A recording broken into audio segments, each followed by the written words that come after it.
নমস্কার বন্ধুরা, আজকে আমি চলে এসেছি তোমাদের জন্য বেগুনের ভর্তা নিয়ে। চলো দেখতে থাকো কি করে করি। বেগুন আমি আগে থেকেই পুড়িয়ে রেখেছি, একটু তেল মাখিয়ে বেগুনটা পুড়িয়ে নিতে হবে। তারপর আমি বেগুন জলের মধ্যে দিয়ে দেব। এবার কিছুক্ষণ জলের মধ্যে রাখলে খোসাটা খুব ভালোভাবে উঠে যাবে। এবার আমি খোসাটা ছাড়িয়ে বেগুনটা মাখিয়ে নেব। বেগুন আর টমেটো আমি খোসা ছাড়িয়ে নিয়েছি। এবার বেগুন আর টমেটো একসঙ্গে ভালো করে মেখে নেব। বেগুন আর টমেটো আমি ভালোভাবে মেখে নিয়েছি। এবার বাকি রান্নাটা কিভাবে করি দেখতে থাকো। কড়াই তেল দিয়ে দিয়েছি। এবার আমি দিয়ে দেব গোটা গরম মশলা।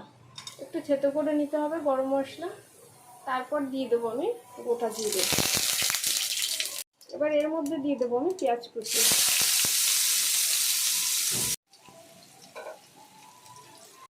পেঁয়াজ লাল লাল করে ভেজে নিয়েছি। এবার এর মধ্যে আমি দিয়ে দেবো থেতো করে রাখা রসুন।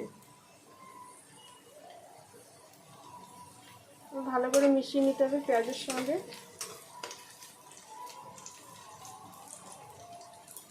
পেঁয়াজ রসুন ভাজা হয়ে গেছে। এবার দিয়ে দেবো লঙ্কা কুচি।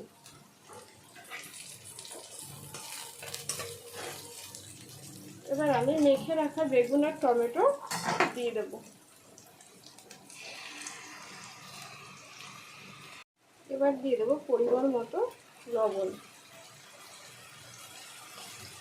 দিয়ে দেবো হলুদ। এবার ভালো করে সব কিছু দিয়ে মিশিয়ে নিতে হবে। মিশিয়ে নিয়েছি। এবার এটা কিছুক্ষণ ভাজা ভাজা হবে একটু। বেগুন ভাজা ভাজা হয়ে গেছে। এবার আমি দিয়ে দেবো ধনেপাতা কুচি। ভালো করে মিশিয়ে নেব। রেডি আমাদের বেগুনের ভর্তা। এবার নামিয়ে নেব। নামিয়ে নিয়েছি আমি বেগুনের ভর্তা। তোমরাও ঠিক এইভাবে ট্রাই করো, আর অবশ্যই আমার চ্যানেলটিকে সাবস্ক্রাইব করো। Thank you.